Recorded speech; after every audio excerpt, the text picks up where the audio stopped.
아멘. 우리는 3월 한 달 동안에 우리의 인생에 미뤄두었던 숙제들을 하고 있습니다. 여러분 밀린 숙제 잘 하고 계십니까?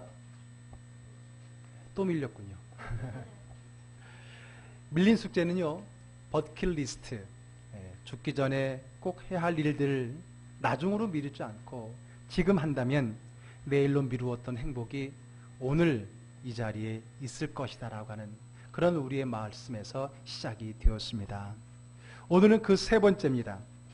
죽기 전에 해보고 싶은 일들 중에 아마 많은 사람들이 공통적으로 하는 것은 다름 아닌 여행입니다. 그렇지요. 죽기 전에 꼭 해보고 싶은 일들을 쭉 적으라고 하면 순서의 차이가 있을 뿐이지 아마 대부분의 사람들은 여행을 그 중에 꼭 넣을 것입니다. 그만큼 여행은 많은 사람들이 지금은 하지 못하지만 꼭 해보고 싶은 내 인생의 행복한 일 중에 하나로 꼽기 때문입니다. 그래서 죽기 전에 꼭 해봐야 할 것이라는 말은 또 다른 말로 죽기 전에 꼭 가봐야 할 곳이라고 하는 말로 우리를 유혹하기도 합니다. 여행은 모든 사람의 동경입니다. 내가 경험해보지 않은 그 미지의 세계에 대한 동경이 사람들에게 있습니다. 그러나 여러분 그거 아세요? 사실은 여행은 그곳에 대한 동경이기 이전에 오늘 현실 내가 있는 이 자리를 벗어나고 싶은 그 마음에서 비롯되었다는 것을요. 오히려 현실이 빡빡하고 힘들고 어려운 사람일수록 여행을 더 동경합니다. 물론 다 그런 건 아니겠지만 오늘이 힘들고 오늘을 벗어나고 싶은 그 오늘을 빡빡하게 사는 사람일수록 어쩌면 그 여행이라고 하는 것이 버킷리스트 가운데 가장 앞부분에 차지하는 경우가 많습니다. 그런 면에서 본다면요, 이 여행이라고 하는 것은 현재의 자리를 벗어나고 싶은 그런 마음의 긍정적인 표현일 겁니다. 우리는 좋은 여행지를 보게 되면요, 그 아름다움에 푹 빠지면서 그런 말을 합니다. 야, 이곳에 사는 사람들은 얼마나 복이 많을까? 이곳에 사는 사람들은 얼마나 행복할까라고 우리가 생각합니다. 그러나 여러분 그거 아십니까? 그곳의 사람들도 또 다른 곳을 꿈꾸면서 나도 다른 곳에 가서 행복함을 누리고 싶다라는 생각을 가지고 있다라고 하는 것을요. 그렇습니다. 그곳이 좋은 곳이 돼서가 아니라 오늘을 벗어나고 싶은 그 마음이 늘 여행에 담겨 있고 오늘을 벗어나면 행복이 올 것 같은 그러한 마음을 우리들에게 가져다 주는 겁니다. 정말 그곳에 살면 행복할 것 같아요? 그렇지 않습니다. 그곳 사람들도 똑같습니다. 여러분, 한 재미난 이야기를 여러분들에게 좀 드리겠습니다. 부산에 사는 분이 눈이라는 걸 보지 못하고 살았던 분이 눈이 그리워서 눈을 좀 보고 싶어서 눈이 많이 오는 강원도로 이사를 갔습니다. 그래서 눈이 그리워 강원도로 이사를 간 부산 사람의 일기를 제가 소개하겠습니다. 한번 들어보십시오. 8월 12일 강원도의 새 집으로 이사 왔다. 정말 아름다운 곳이다. 태백산맥의 줄기는 위풍당당하다. 부산에는 눈이 없었지만 이곳은 눈이 많이 온다는데 정말 기대된다.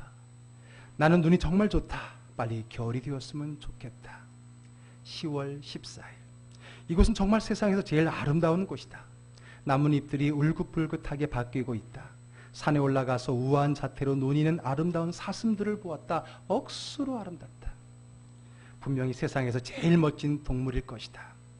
이곳은 천국과 다름없다. 나는 이곳을 사랑한다. 11월 11일 사슴 사냥을 허가한다는 기간이 왔다. 왜 이렇게 멋지고 아름다운 동물을 사냥하려는 것일까? 나는 이해할 수 없다. 사냥꾼들을 싸그리 잡아다가 삼총 교육대로 보내야 된다. 저렇게 아름다운 사슴을 잡는다는 건 도저히 인간이 아니다. 눈이 빨리 왔으면 좋겠다. 온 세상을 하얗게 덮는 신의 선물. 12월 2일 드디어 간밤에 눈이 왔다. 만세. 기분이 억수로 좋다. 아침에 눈 떠보니까 온 세상이 하얀색으로 덮여 있었다. 아름다운 풍경과 같았다. 마당을 쓸고 길을 냈다. 아내와 눈싸움을 했다. 내가 이겼다. 제설차가 와서 길을 치우며 집 앞으로 눈이 몰렸다. 아내와 같이 치웠다. 정말 즐겁다. 야, 얼마나 아름다운 곳인가. 나는 이곳을 사랑한다. 12월 12일 간밤에 눈이 더 왔다. 아름다운 눈이다. 제설차가 와서 또 와서 길을 치웠다. 눈이 집 앞으로 몰렸다. 집 앞을 다시 치웠다. 아름다운 곳이다. 12월 19일 눈이 더 왔다. 출근을 할 수가 없었다. 오전 내내 삽질하다 지쳐버렸다. 삭신이 쑤신다. 연병. 그놈의 제설차가 오전 내내 오지 않았다. 12월 22일 하얀 똥덩어리가 간밤에 더 쌓였다. 삽질하다가 손에 물집이 생겼다. 이씨. 12월 25일 크리스마스라고 빌어먹을. 그게 어쨌다는 거야. 방송에서는 서울 놈들이 눈이 안 와서 화이트 크리스마스라고 강원도로 온단다. 이것들 여기로 잡아다가 사흘 밤낮 눈만 쳐다보게 해야 한다. 간밤에 그 망할 놈의 똥덩어리 또 왔다. 12월 27일 자동차가 하얀 똥덩어리 속에 파묻혀 어디 있는지도 모르겠다. 여기가 도대체 사람 사는 데인가? 일기예보는 또 30cm가량의 눈이 더 온단다. 12월 28일 일기예보가 틀렸다. 30cm가 온다더니 하얀 똥덩어리가 무려 1m나 더 왔다. 이 정도면 내년 여름에나 더 녹을 것 같아.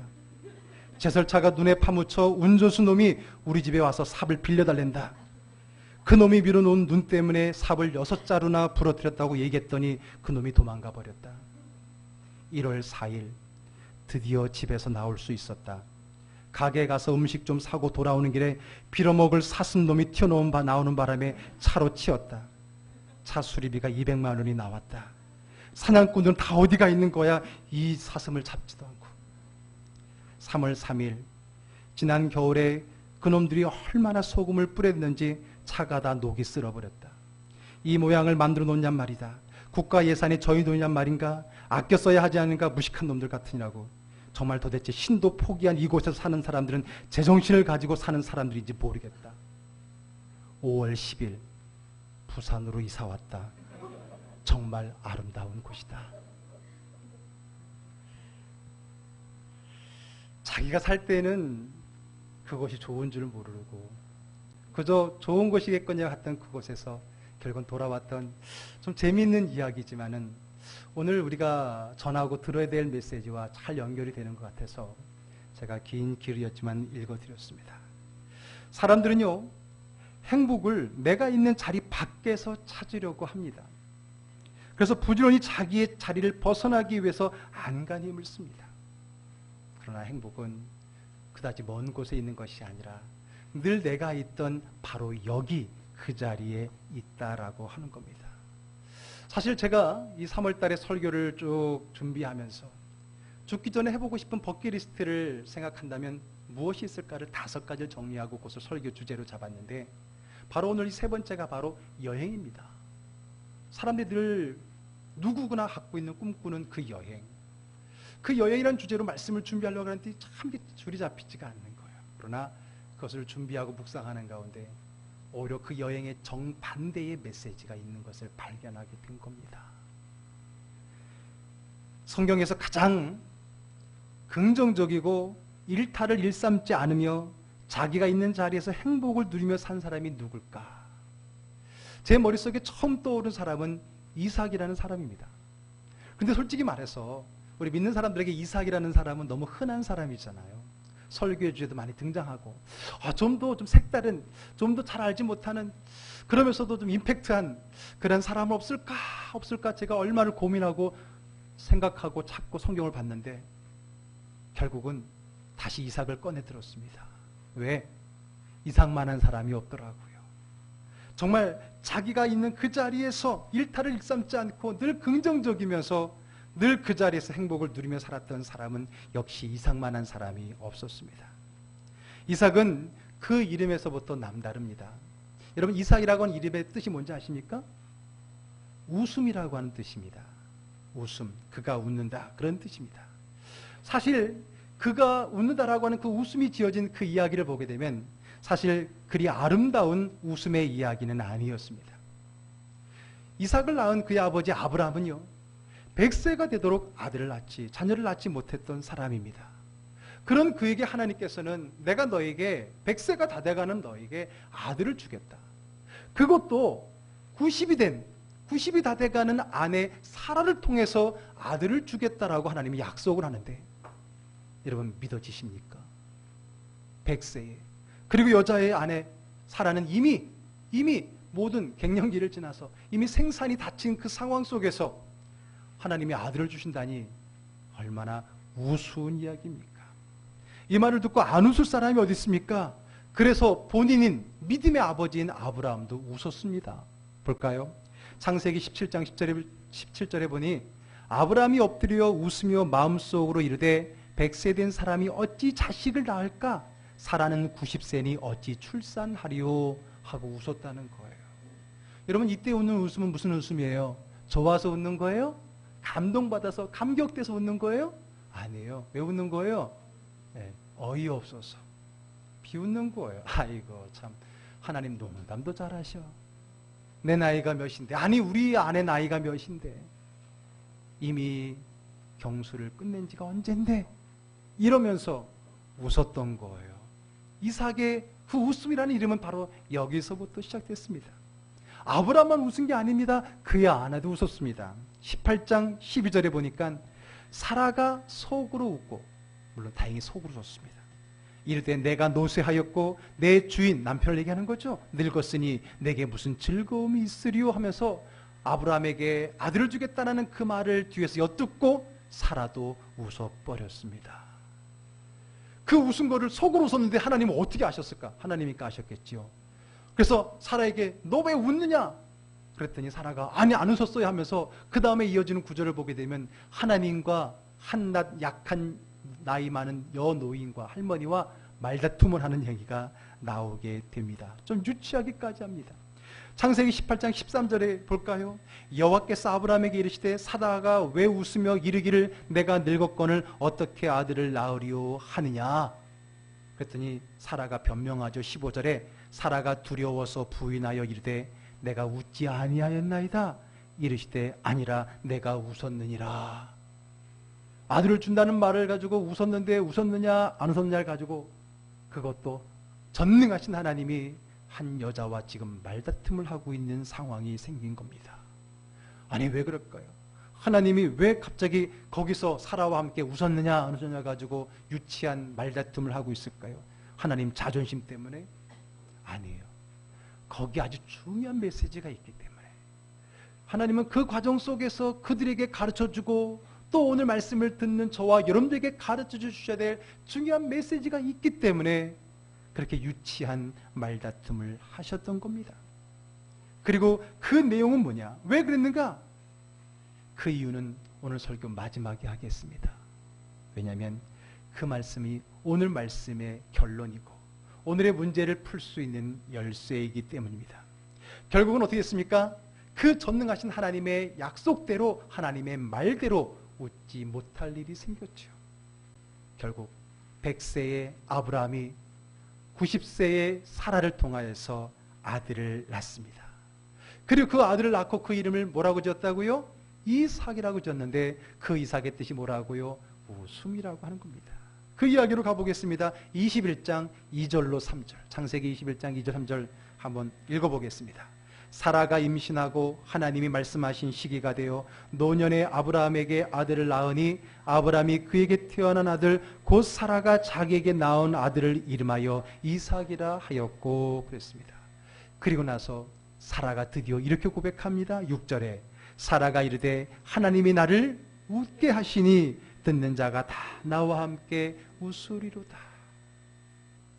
여러분 사라가 이 아이를 낳고 웃으면서 또 그 아이의 이름을 웃음이라고 이름을 지으면서 그 전에 자기가 웃었던 비웃었던 실수했던 자기의 그것을 생각하면서 얼마나 더 큰 웃음을 웃었을까요? 내가 어이없는 그 웃음을 하나님은 감사의 감격의 웃음으로 바꿔주셨던 겁니다.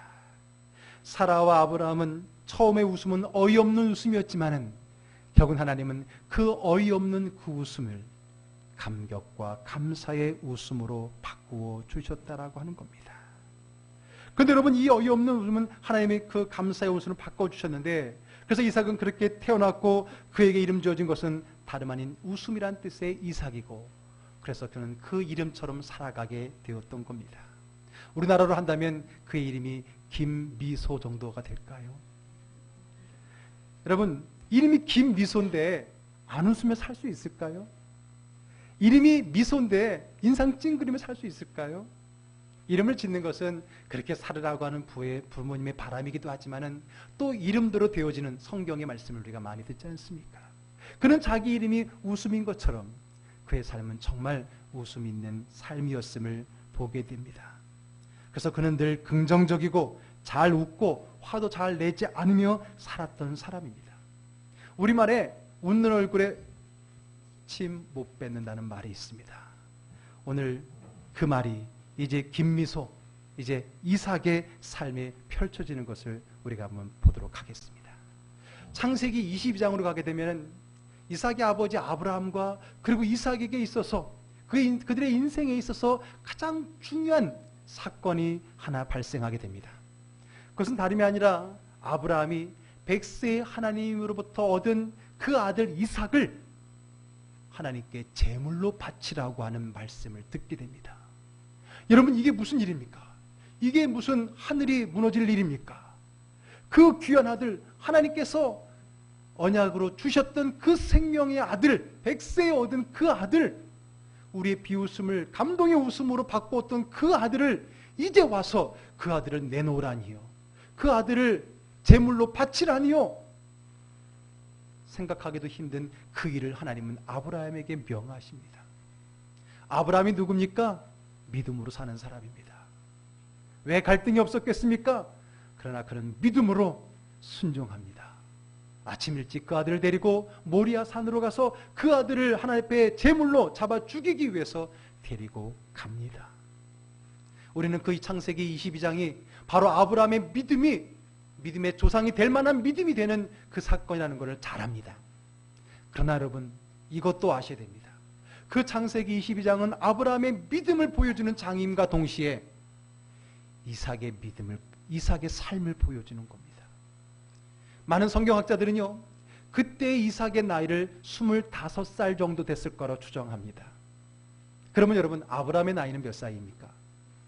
125세지요. 100살에 나왔으니까. 25살이면은 얼마나 건장합니까? 얼마나 힘이 좋습니까? 125세 노인은 얼마나 나약하고 얼마나 초라합니까? 그 25세의 청년 장정이 125세 할아버지 하나 제압하기 어렵습니까? 아닙니다. 그는 자기를 묶는 아버지를 거부하고 도망칠 수 있었습니다. 그는 자기에게 칼을 날라오는 그것을 피할 수도 있었을 것입니다. 그러나 그는 마치 순종하며 십자가를 지셨던 예수님처럼 묵묵히 그 노인의 힘에 자신을 맡겨 묶임을 당하고 그분의 칼에 그는 피하지 않고 그의 이름처럼 마지막까지 웃음을 잃지 않았을 거라고 하는 겁니다. 그래서 창세기 22장은 위대한 아브라함의 믿음의 이야기임과 동시에 정말 이삭다운 그의 삶의 말씀이기도 했던 것입니다. 여러분, 사실 아브라함을 생각해 보세요.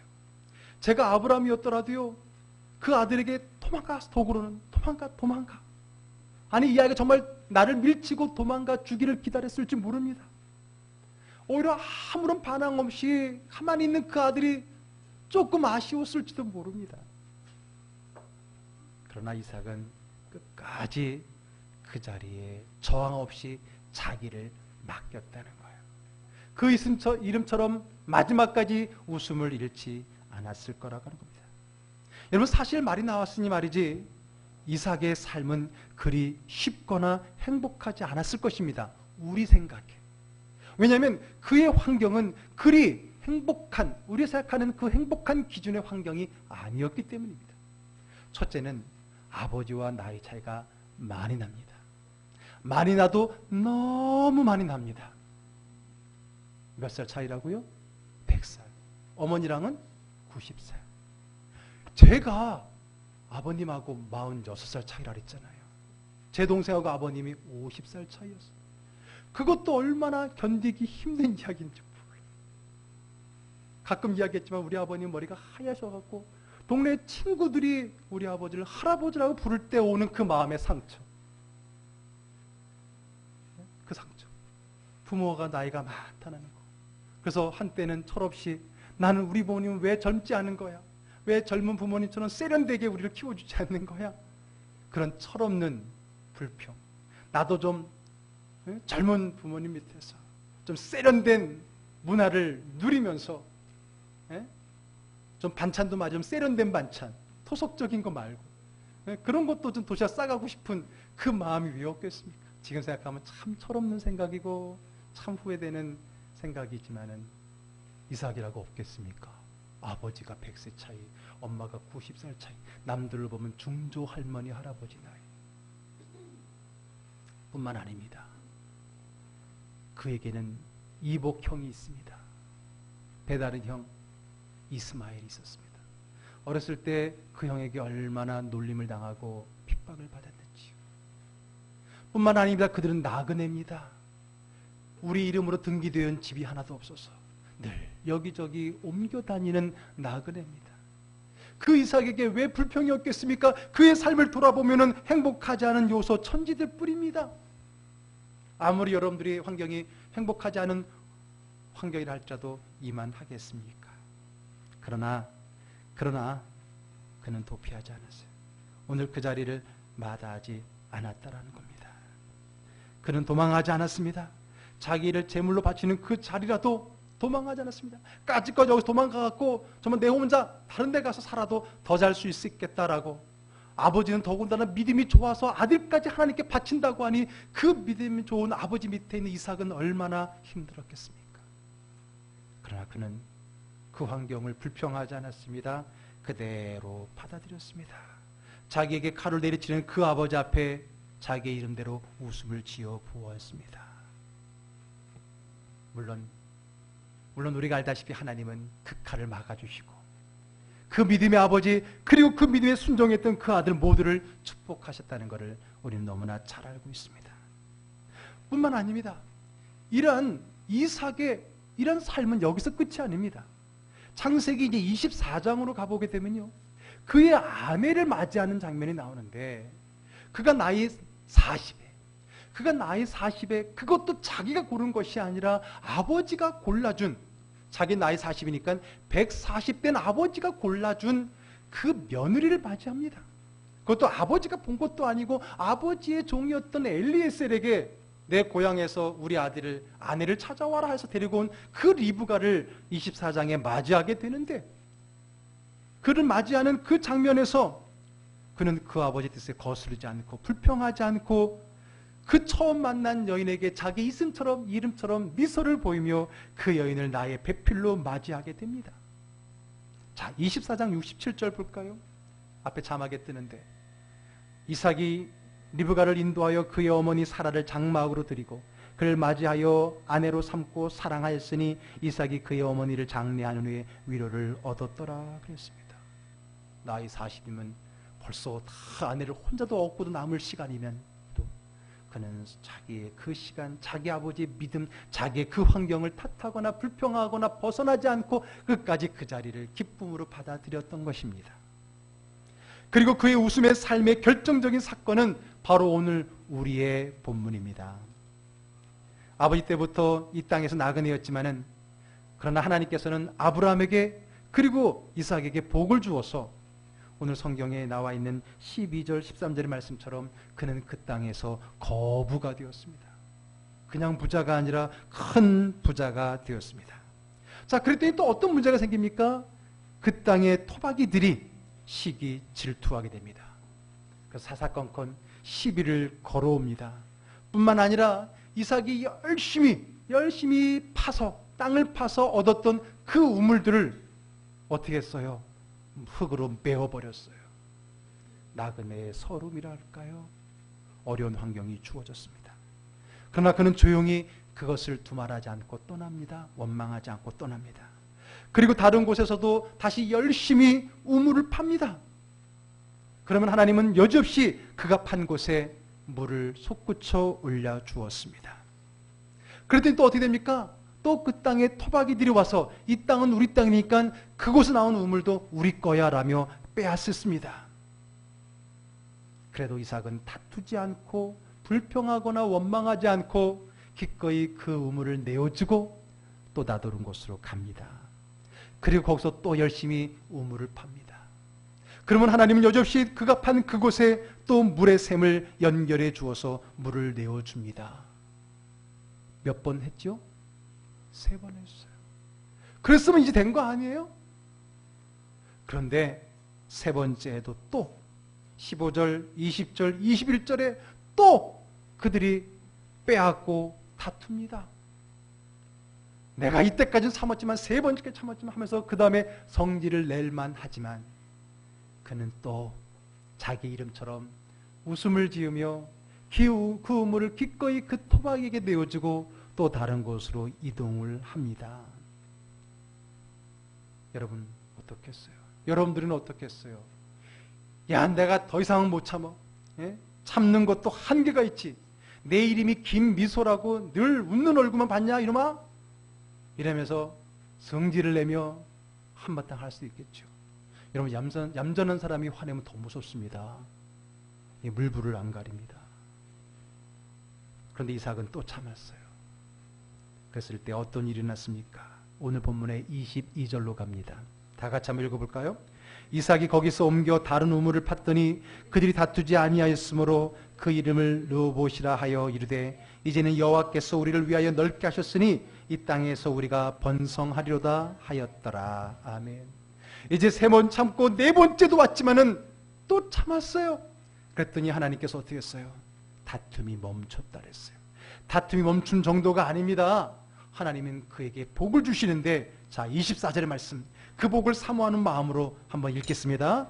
그 밤에 여호와께서 그에게 나타나 이르시되 나는 내 아버지 아브라함의 하나님이니 두려워하지 말라. 내 종 아브라함을 위하여 내가 너와 함께 있어 내게 복을 주어 내 자손이 번성하게 하리라 하신지라. 아멘. 비로소 다툼이 멈춘 정도가 아니라 하나님께서 그에게 복의 복을 더해 주신 줄로 믿으시기를 바랍니다. 아멘. 그럼 오늘 말씀이 인내의 말씀입니까? 아무리 사람들이 힘들게 해도 참고 또 참아라. 참을 임자가 몇 개면 뭐 한다. 그런 참음에 대한 이야기입니까? 오늘 본문이 아닙니다, 여러분. 착각하지 마십시오. 오늘 본문은, 오늘 하나님은 우리에게 참으라 말씀하지 않습니다. 사실 그거 아십니까? 인내는 좋은 것 같지만 사실은 더 큰 화를 일으킬 수 있다는 거예요. 왜요? 참는 거에는 뭐가 있기 때문에? 한계가 있기 때문에 그래요. 아무리 우리 중에 정말 너그러운 사람도 다 참는 데는 한계가 있어요. 그 수의 차이일 뿐이지. 그러니까 하나님은 참으라고 말씀하시는 게 아니에요. 한자를 보면 마음심자, 참을 일자가 마음심자 위에 칼도자가 딱 있잖아요. 참는 건 뭐예요? 뒤로 저금해 놓는 거예요. 두고 봐라. 그러다가 두고 볼 때는 그동안 했던 거 이자까지 합쳐서 쏟아내는 거잖아요. 잘못하면. 그러니까 참는 게 좋은 것만 아니에요. 왜? 나중에 더 큰 화를 불어일으킬 수 있기 때문에. 오늘 본문에서 하나님은 참아라. 3번 참아라. 하나님, 예수님께 몇 번 참을까요? 몇 번 용서할까요? 몇 번 참아라. 그게 중요한 게 아니라는 거예요. 우리는 같으면 더럽고 치사하다면서 모든 것을 버리고 떠날 수 있어요. 자꾸만 옷을 뺐으면 아이 더럽고 치사하고 포기하고 다른 데 갈 수 있을 것이고요. 못 먹는 감 이렇게 찔러본다고 말이야. 내가 어차피 내 거 아니면 거기다가 오물을 갖다 그냥 쏟아붓고 나올 수 있을 거지만 이삭은 안 그랬어요. 그들에게 다 주고 나왔던 것을 보게 됩니다. 불평불만하고 자기 처지를 비관할 수도 있을 겁니다. 나그네의 서름 때문에 어디 땅을 빨리 하나 구해서 좀 떵떵으로 살아가고 싶은 마음도 있을 것입니다. 그러나 그렇지 않았습니다. 그는 자기에게 불편한 환경을 탓하면서 다른 좋은 환경을 상상하며 그곳에 행복이 있을 거라고 그는 생각하며 살지 않았습니다. 괜히 다른 곳에 시선을 돌리면서 어디로 가면, 무엇을 하면, 누구랑 함께하면 더 행복할 텐데 그런 마음을 가지지 않았다는 겁니다. 그러나 여러분, 행복은 오늘 이곳에서 먼 곳에 있지 않습니다. 우리가 생각하는 그것들이 채워지면, 즉 그런 환경이 되고 그것을 갖고 그런 사람과 함께 있고 그런 형편이 되면 우리는 행복할 것 같아요? 여러분이 가는 그곳에 가서 여행을 한번 가보면 여러분이 행복할 것 같습니까? 아닙니다. 그것은 오늘의 행복을 보지 못하게 만들고 우리로 행복하지 못하게 만들려고 하는 어둠의 영혼의 유혹입니다. 간괴입니다. 그것은 허상입니다. 여러분들 오늘 행복하지 않은 이유를 지금의 환경에 찾고 있지 않습니까? 그러나 그렇지 않습니다. 오늘 내가 행복하지 않은 것은 내가 오늘의 환경 때문이 아니라 오늘의 환경이 나를 행복하게 하지 못한다라고 하는 내 마음 때문입니다. 그래서 제가 오늘 주보에 그리고 먼저 여러분 어제 스마트폰에 카카오톡으로 보냈던 그 글 마음의 병의 글이 생각하시면 될 겁니다. 요로결석 때문에 신우신년 때문에 제가 병원에 갔었는데 왠지 여기 묵직하고 불편하고 거북하고 좀 아픈 것 같기도 하더라고요. 이게 같기도 한 게 문제입니다. 이게 같기도 한 게. 여기가 아프다는 것을 확실히 아니까 거기가 아픈 것 같아요. 또 쇠석술을 했거든요. 최첨단 쇠석술이라고 뭐 좋은 건가 보다 했더니 이거 좋기는요 50분 동안 맞는 겁니다. 기계가 여기를 턱 골반뼈를 1초에 한 대씩 50분을 때리는데 2,500대 3,000대를 맞아야 된답니다. 거기를 턱 그리고 이제 나서 보니까 이제 깨서 이제 잘 나오는데 제가 확인된 건 조그만 깨려는 거 하나밖에 없었거든요. 그러니까 분명히 내 안에 아직도 있겠다는 마음이 생각이 있으니까 왠지 껄쩍지근하더라고요. 묵직하고. 태어나고 나서 수요일 날 병원에 가서 CT를 촬영하고 나서 눈으로 보여주는데 없어진 거예요. 없어졌다는 얘기를 듣고 다 병원 나오니까 괜찮은 것 같아요. 또. 사람이라는 게 참 그래요. 생각의 병, 마음의 병. 아프지 않는데도 나는 아픈 사람이지 라고 하는 생각이 나를 아프게 합니다.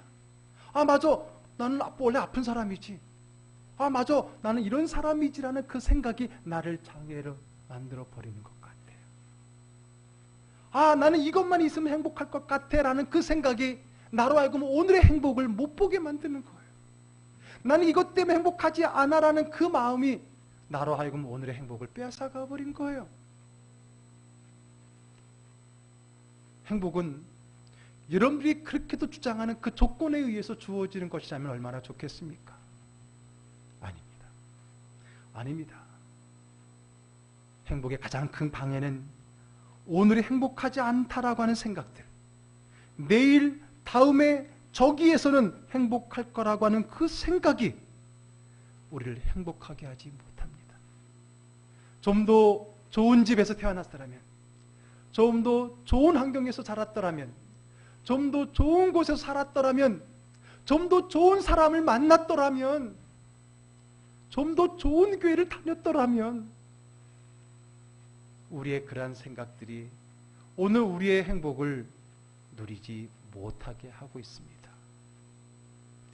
그런 면에서 본다면 오늘 이삭은요, 주어진 그 삶을 핑계하지 않고 원망하지 않고 한눈 팔지 않고 그 자리에서 묵묵히 믿음으로 웃음을 잃지 않고 살아갔던 사람입니다.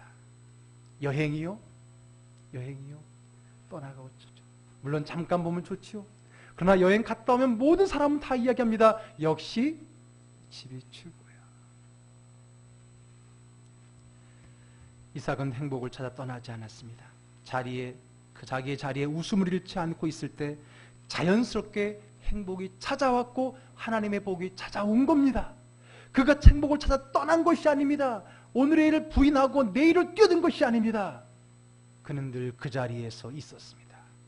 그리할 때 행복이 그에게 찾아왔습니다.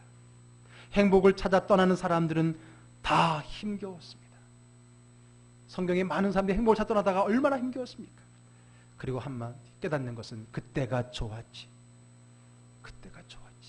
한없이 좋았지. 그러나 이젠 꿈이야. 어디서 많이 듣던 가사 같은데. 이삭이 성경에서 나온 수많은 인물들 가운데 가장 평탄한 삶을 산 것은 바로 자기의 오늘의 자리를 박차고 나가지 않았기 때문입니다. 그의 아버지도 힘겨웠습니다. 그의 아들들도 힘겨웠지만 성경에서 이삭만큼 그는 그 그 족장시대 때 많은 아내를 거느릴 때에도 아내 하나밖에 없었어요. 그리고 이야기가 짧다는 것은 그리 평탄했다는 겁니다. 삶이. 그럴 수밖에 없었던 것은 그가 늘 그 자리에 행복을 잃지 않았기 때문입니다. 여러분, 오늘 설교가 지금 여기에요. 즐기기인데 여행으로 시작된 그것이 오늘의 삶에 대한 즐김입니다. 지금 여기, now and here. 여러분 그런 말 들어보셨죠? 금이 참 귀한데 금 중에 제일 좋은 금이 무슨 금이라고요? 젊은이들 불금 아니에요? 우리 어르신들은 잘 불금이 뭔지 모르죠. 불타는 금요일이라 그래갖고 요즘은 이제 토요일 주일은 노니까 금요일 저녁에 그냥 세상이 시끌벅적 노는 거예요. 그래서 불금인데 금 중에 제일 좋은 금은 불금이 아니라 뭐라고요? 지금. 금 중에 제일 좋은 금은 뭐라고요? 지금. 또 썰렁한 얘기 하나 할게요. 여러분, 구석기 다음에 신석기, 신석기 다음에 청동기, 청동기 다음에 철기, 철기 다음에 여기.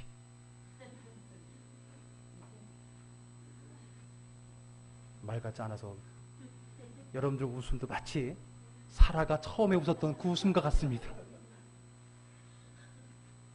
여러분, 지금 여기, 철기를 지나 여기, 그것이 바로 내가 행복한 자리, 나의 행복의 자리입니다.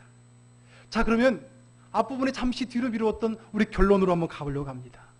왜 하나님께서 그 웃는다라는 이야기를 가지고 웃었니 안 웃었니 정말 치사하고 유치한 대화를 한낱 연약한 할머니와 논쟁을 하셨을까요? 거기에 웃음의 답이 있기 때문입니다. 자, 이제 아까 보았던 웃었냐 안 웃었냐의 그 본문인 창세기 18장으로 가보면 14절입니다. 한번 자막을 통해 한번 읽어볼까요? 여호와께 능하지 못한 일이 있겠느냐? 기한이 이를 때에 내가 내게로 돌아오리니 사라에게 아들이 있으리라. 자, 이 말씀이 웃었냐? 안 웃었는데요? 넌 웃었어. 그 이야기 중간에 있는 거예요. 그 중간에 왜 예수님께서 웃었냐 안 웃었냐 그걸 가지고 그냥 치사하게 얘기했을까? 유치하게 얘기했을까? 이 말씀을 주고 싶었어요. 여호와께서 능하지 못한 일이 있겠느냐? 내가 못할 일이 있겠느냐? 이게 핵심입니다. 여러분, 우리는 행복을 어떤 조건을 찾으려고 그러고 우리는 그 조건을 내가 찾아 나서려고 합니다. 그러나 행복은 하나님께로부터 오는 겁니다. 그리고 하나님은 어떤 환경 속에서도 우리에게 행복을 주실 수 있습니다. 믿습니까? 아이, 그래도 이 정도는 아니겠지. 아이, 그래도 이런 데서 행복은 에이, 말도 안 돼. 천만의 말씀이에요. 능치 못할 일이 없는 하나님, 여호와께 능하지 못할 일이 있겠느냐? 네가 아무리 나이가 90이고 네게 생산이 그쳤다 할지라도 내가 왜 못하겠느냐? 이것이 우리가 오늘 여기에 행복을 찾을 수 있는 문입니다. 그러고 나서 사라가 아들을 낳았을 때에 이렇게 말이 시작합니다. 21장 1절에 여호와께서 말씀하신 대로 사라를 돌보셨고 여호와께서 말씀하신 대로 사라에게 행하셨도다. 여호와께서 무엇하신 대로? 말씀하신 대로. 하나님의 능력이 말씀이 있는 곳에 기적이 일어나고 생명이 일어나고 행복이 일어나게 되는 겁니다. 능치 못할 일이 없으니 하나님은 바로 지금 여기에서 여러분들에게 행복을 주십니다. 행복을 위해서 여러분 그 어딘가를 가야 하는 것이 아니라 바로 있는 여러분들의 그 자리에서 우리는 행복할 수 있습니다. 그 행복을 찾아야 됩니다. 만나야 됩니다. 누려야 됩니다. 행복한 곳은 먼 곳에 있는 것이 아니라 좀 더 그때 그 사람을 만났어야 되는데, 그때 그 사람이 찝쩍거렸을 때 같이 결혼했어야 되는데, 그때 그 땅을 내가 샀어야 되는데 내가 말이야. 응? 그때 내가 막 그때 하라고 했을 때 했어야 되는데. 우리 가족끼리 앉아 계신 분 옆 사람 보겠습니다. 한번 보세요. 이렇게 해서 당신이 나의 행복입니다. 좀 더 정확하게 볼까요? 지금 내 옆에 있는 당신이 나의 행복입니다.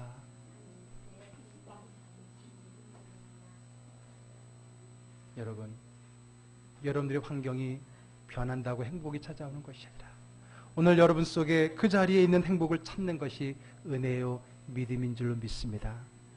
어처구니 없는 웃음을 감격의 감동의 웃음으로 바꾸시는 하나님, 어처구니 없는 환경 속에서도 감격의 복을 주시는 하나님임을 믿으시기를 바랍니다. 여러분들의 가정, 여러분들의 있는 일터, 여러분들이 공부하는 그 학교, 그 일, 여러분들이 함께 예배드리는 이 즐거운 교회, 여기가 행복의 자리입니다. 지금 여기를 즐기는 자가 행복한 겁니다. 기도하겠습니다.